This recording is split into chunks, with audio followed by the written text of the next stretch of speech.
नमस्कार विद्यार्थी मित्रांनो, तुमच्या सगळ्यांचं पुन्हा एकदा सहर्ष स्वागत आहे आपल्या या व्हिडिओमध्ये. आपण चर्चा करतोय इयत्ता 8वी मराठीवरती पॅट परीक्षा जी आहे संकलित मूल्यमापनाची. तर या परीक्षेच्या अनुषंगाने आता चर्चा करतोय. तर ही मराठीची 8वीची मित्रांनो आज आपण प्रश्नपत्रिका बघणार आहोत. तर नक्कीच ही व्हिडिओ तुम्हाला आवडेल, संपूर्ण बघा. अशाच प्रकारचे प्रश्न तुम्हाला येऊ शकतात. तर बघा, इथं पहिला एक प्रश्न आहे तुम्हाला दिलेला आहे, शब्द ऐकून लिही. शाळेतील शिक्षक तुम्हाला 5 किंवा 10 शब्द सांगतील. ते 10 शब्द सांगून तुम्हाला 10 शब्द सांगतील, ते ऐकायचे आहेत व्यवस्थित आणि ते ऐकून तसेच्या तसे ते शब्द लिहायचे आहेत. किंवा तुम्हाला या ठिकाणी असाही प्रश्न विचारला जाऊ शकतो की 5 वाक्य शिक्षक सांगतील आणि ती वाक्य ऐकून तुम्हाला लिहायची आहे. तर अशा वेगवेगळ्या प्रकारचे इथं प्रश्न तुमच्या लिसनिंग स्किलवर आधारित विचारले जातील. आणि त्याचबरोबर एखादा उतारा सुद्धा येऊ शकतो मित्रांनो. उतार्यावर आधारित प्रश्न तुम्हाला हमखास विचारले जातात. जसं की खालील उतारा मनात वाचा, मोठ्याने वाचू नका, शेजारच्याला वाचून दाखवायचा नाही, हा मनात वाचायचा आहे आणि प्रश्नांची उत्तरे लिहायची आहेत. बघा, सुनीताचे वडील डॉक्टर दीपक पंड्या हे जन्माने भारतीय आणि आई बोनी स्लोवियन, आई बोनी स्लोवियन, म्हणजे तिचे वडील भारतीय आणि आई जी आहे ती स्लोवियन होती. या दोन्ही संस्कृतींना सुनीताने आपलेसे केले. अमेरिकेतील वास्तव्यात आई बोनीनेही हे मिश्र संस्कृतीचे जीवन सुरुवातीपासूनच आपलेसे केले होते. अनेक भारतीय पदार्थ करण्यास बोनी आवडीने शिकल्या होत्या. भारत सोडल्यानंतरही डॉक्टर साहेबांनी भारतीय संस्कृतीची नाळ तोडली नव्हती. अगदी छोट्या मोठ्या गोष्टींमधून आपल्या मुलांनाही हा वारसा देण्याचा त्यांचा प्रयत्न असे. या दाम्पत्याला 3 मुले, जय आणि दिना. सुनीता या कन्या. लहानपणे इचक दाना बिचक दाना हे गाणे डॉक्टरांनी सुनीतालाही शिकवले होते. रामायण महाभारतातल्या कथाही ते मुलांना ऐकवत होते.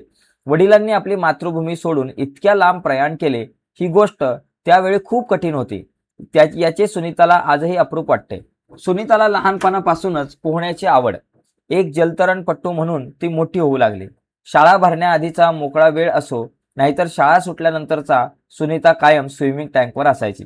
बघा, सुनीताची आवडीने काय करायला शिकली, तर इथं म्हटलंय सुनीताची आई आवडीने भारतीय वस्तू जी आहे, भारतीय पदार्थ करण्यास ती शिकत होती. ओके, सुनीताची आई भारतीय पदार्थ करण्यास आवडीने शिकत होती. सुनीता कोणत्या 2 संस्कृतीत वाढली? भारतीय आणि स्लोवियन संस्कृतीमध्ये वाढली, असं तुम्हाला म्हणता येऊ शकतं. पुढचा मुद्दा, सुनीताचे वडील मुलांसाठी काय करीत? तर इथं दिलंय की सुनीताचे वडील जे आहे अगदी छोट्या मोठ्या गोष्टींमधून आपल्या मुलांना हा वारसा देण्याचा प्रयत्न करत. जय आणि दिना. बघा, लहानपणी इचक दाना बिचक दाना हे गाणे सुनीताच्या वडिलांनी शिकवले. त्याचबरोबर रामायण महाभारतातल्या कथाही ते मुलांना ऐकवत. वडिलांनी आपली मातृभूमी सोडून इतक्या लांब प्रयाण केले, पण ही गोष्ट त्यावेळी खूप कठीण होती. याचे सुनीताला आजही अप्रूप वाटते. पण ठीक आहे, इचक दाना बिचक दाना हे गाणं शिकवलं आणि रामायण महाभारतातल्या गोष्टी वडिलांनी ऐकवल्या, असं तुम्ही सांगू शकताय. प्रश्न क्रमांक 3 जो आहे, ही कविता मनामध्ये वाचायची आणि प्रश्नांची उत्तरं लिहायची. अनंता एवढे द्यावे, फुलांचे रंग न जावे, उडाया पाखरांसाठी जरा आभाळ ठेवावे. घराला उंबरा राहो, पेटती राहू दे चूल, कुण्याही मायपदराशी खेळती राहू दे मुलं. फुलांचा भार ना व्हावा कधी कोणत्या देठा, चालत्या पावलांनी असू दे मोकळ्या वाटा. वा, फुलांचा भार कोणाला होऊ नये असे वाटते? फुलांचा भार जो आहे तो देठांना होऊ नये असे वाटते कवीला. कवीने कोणासाठी काय मागितलेले आहे? फुलांसाठी कवीने बघा पाखरांसाठी आभाळ मागवलेले आहे, असं आपण या ठिकाणी म्हणू शकतो. म्हणजे इथे बघा, तुम्ही उत्तर लिहू शकताय या ठिकाणी. ही कविता वाचायची किंवा दुसरी एखादी कविता आहे ती वाचून तुम्हाला प्रश्नांची उत्तरं लिहायची. आई व मूल यांच्या दृढ नात्याविषयी कोणती ओळ कवितेत आलेली आहे? बघा, कुणाही मायपदराशी राहू दे मुलं हे वाक्य आलेलं आहे. बघा, हे हे हे तुम्ही लिहू शकताय. घराला उंबरा राहो, पेटती राहो चुल, कुणाही मायपदराशी खेळते राहू दे मुलं, असं लिहू शकताय. पुढचा मुद्दा, हा पण उतारा तुम्हाला मनात वाचायचा आहे आणि प्रश्नांची उत्तरे लिहायची आहेत. जसं आजच्या युगात संगणक हा माणसाचा विश्वासू साथी का बनला आहे? तर बघा, गेल्या 50 वर्षात विज्ञान, तंत्रज्ञान व विकास या दोन्ही गोष्टींमुळे समाज व्यवस्थेत क्रांतिकारक बदल झाला. त्यामुळे अनेक क्षेत्रातील ज्ञानाची क्षितिजे मानवासाठी मोकळी झाली.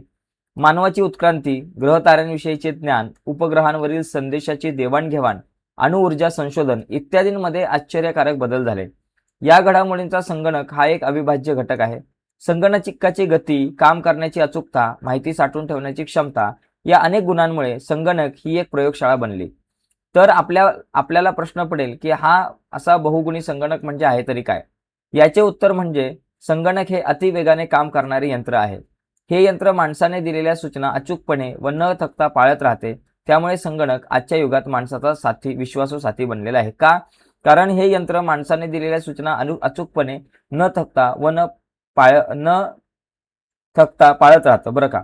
मग इथं तुम्ही लिहू शकता, आजच्या युगात संगणक हा माणसाचा विश्वासू साथी का बनला? कारण संगणक माणसाने दिलेल्या सूचना अचूकपणे व न थकता पाळत राहते म्हणून. ओके.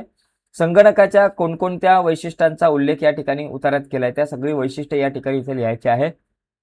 तर हे अतिवेगाने काम करणारे यंत्र आहे असं तुम्ही या ठिकाणी लिहू शकताय.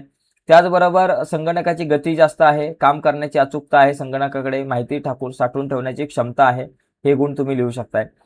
मागील 50 वर्षात समाज व्यवस्थेत झालेले बदल.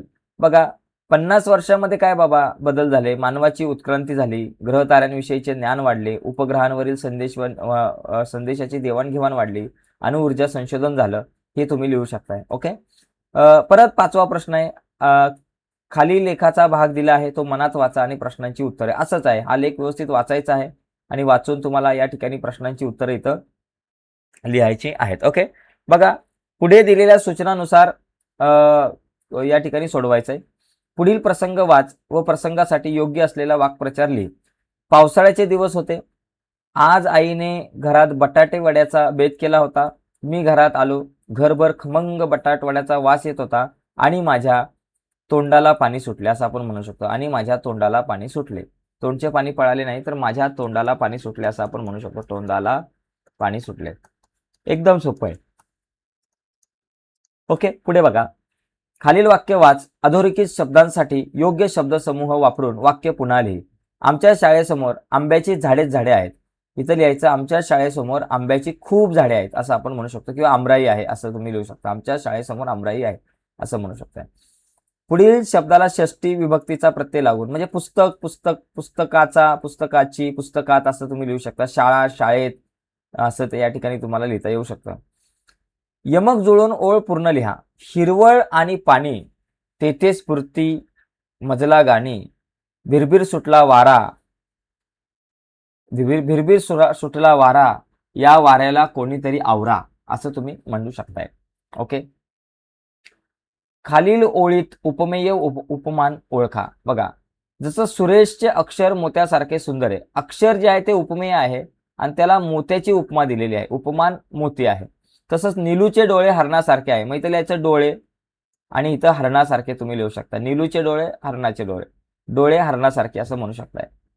बघा, आईने आणून दिलेली भाजी भाकरी दिनूने खाल्ली.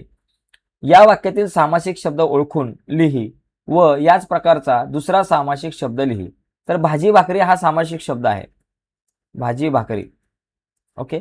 यासारखा दुसरा तुम्ही लिहू शकता मीठ भाकर. अशा प्रकारे सामासिक शब्द हा लिहू शकता. ओके. हा समाहार दो आहे. सॉरी दो नाही, ठीक आहे. हा भाजी भाकरी जो आहे आणि यासारखा तुम्ही मीठ भाकर लिहू शकता सामासिक शब्द. संधी करा, जसे तपोबल. जसं मनोवृत्ती म्हणजे मनोवृत्ती तुम्ही या ठिकाणी लिहू शकता. मनोवृत्ती असं या ठिकाणी आपल्याला लिहिता येऊ शकतं. ठीक आहे.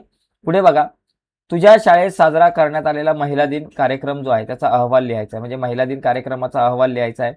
या अहवालामध्ये शीर्षक लिहा महिला दिन. त्याचबरोबर हा अहवाल लिहिताना तुम्हाला तारीख, घटना कुठे झाली, कोण कोण पाहुणे उपस्थित होते, या सगळ्या मुद्द्यांवरती तुम्हाला इथे लिहिता आलं पाहिजे.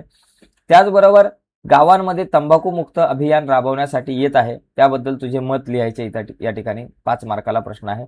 त्याचबरोबर 9वा प्रश्न, सार्वजनिक पुरवठा होत असलेल्या पाण्याची शुद्धता तपासण्यासाठी स्थानिक शासन संस्थेकडे अर्ज लिहायचा आहे. तर तो अर्ज लिहायचा या ठिकाणी. ओके. अशा प्रकारची ही एक प्रश्नपत्रिका आपण बघितली. आपण आणखी काही प्रश्नपत्रिका मराठीच्या आणि इतर विषयांच्या बघण्याचा प्रयत्न करणार आहोत. आता पुढच्या व्हिडिओज तुमच्यापर्यंत पोहोचाव्या असं तुम्हाला वाटत असेल आणि अजूनपर्यंत तुम्ही आपला चॅनल सबस्क्राईब नसेल केला मित्रांनो, तर आत्ताच आपला चॅनल सबस्क्राईब करा आणि त्या बाजूला असलेलं बेलचं बटन दाबायला विसरू नका. धन्यवाद मित्रांनो. बाय सर्वांना.